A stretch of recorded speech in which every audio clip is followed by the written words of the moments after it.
अगर तुम daily basis पे 10-10, 12-12 घंटे के वन शॉट देखे जा रहे हो और तुमको लग रहा है कि इससे जेई में सिलेक्शन हो जाएगा, तो बहुत बड़ी गलतफहमी है। इससे केवल तुम्हारा टाइम वेस्ट होगा और कुछ नहीं होगा। देखो एक्चुअली में होता क्या है कि जैसे तुम लोग भी ये वाली चीज़ फील की होगे, जब तुम्हारे पास में 10-12 घंटे का कोई लेक्चर चल रहा है, तुम स्टार्ट कर दिए हो, चीज़ें समझ में आ रही हैं, क्वेश्चंस वहाँ पे सॉल्व होते हुए दिख रहे हैं, तो हर चीज़ तुमको समझ में आ रही है, कौन सा फॉर्मूला है, कैसे उसको लगाना है।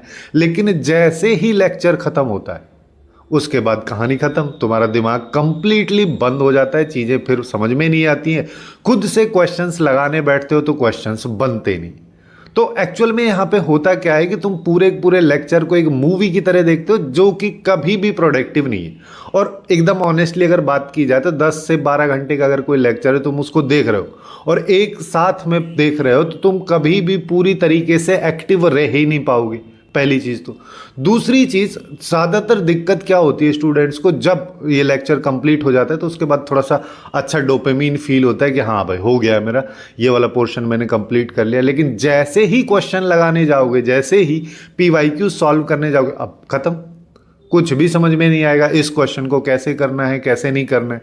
फिर यहीं पे आती है वो वाली दिक्कत जो ज़्यादातर लोग बोलते हैं कि सर मेरे को थ्योरी भी पता है, फॉर्मूले भी पता है, लेकिन फिर भी क्वेश्चन सॉल्व नहीं होते, फिर भी अप्रोच समझ में नहीं आता है कि क्या करना है, कैसे लगाना है। तो ये सब केवल इस वजह से ही हो रहा है कि तुम यहाँ पे पैसिव लर्निंग कर रहे हो। बेसिकली वीडियो चल गई है, उसको एकदम बिंज वॉच कर दिए हो, मूवी की तरह देखे जा रहे हो, तो कभी भी प्रोडक्टिव चीज़ें हो ही नहीं पाएंगी। अब इसको रेक्टिफाई करने के लिए हम क्या कर सकते हैं? इसमें सबसे पहली चीज़, इसको अपन 3 स्टेप में कर सकते हैं, जिसमें पहला स्टेप अपना रहेगा कि अपने को नोट से रिवाइज करना है, PDF से रिवाइज नहीं करना है। क्योंकि तुमको भी पता है कि हर चैप्टर की तुम्हारे फ़ोन में 50 PDF पड़ी होंगी, जिसमें से 40 तो तुम लोगों ने अभी तक खोल के नहीं देखी होंगी। तो हम PDF से रिवाइज नहीं करेंगे, हम नोट से रिवाइज करेंगे।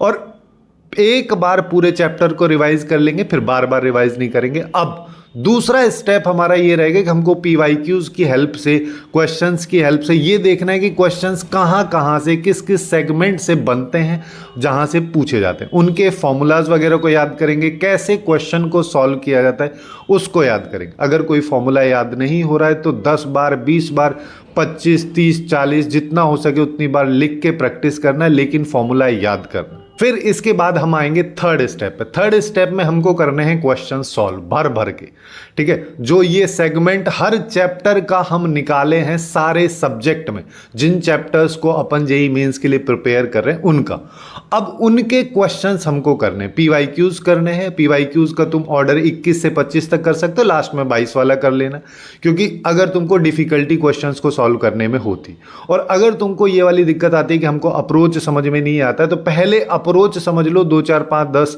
एक ईयर के PYQs देख के कहीं पे, लेकिन अप्रोच समझने की कोशिश करना है। पूरा मेथड को कॉपी पेस्ट नहीं कर देना है, क्योंकि उससे क्वेश्चंस फिर आगे नहीं बनेंगे, क्योंकि उस टाइप के बन जाएंगे, फिर और टाइप के क्वेश्चंस नहीं बनेंगे।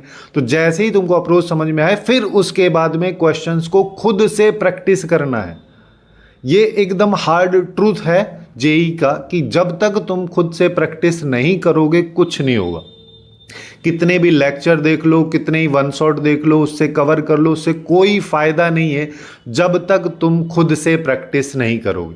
और अगर तुम इन 3 स्टेप की हेल्प से सारे सब्जेक्ट के जो चैप्टर्स, हाई वेटेज चैप्टर्स को अगर तुम प्रिपेयर करो, तो उन चैप्टर्स को अगर रेडी करते हो तो काफ़ी इजीली तुम जेईई मेंस में एक अच्छा परसेंटाइल सिक्योर कर सकते हो।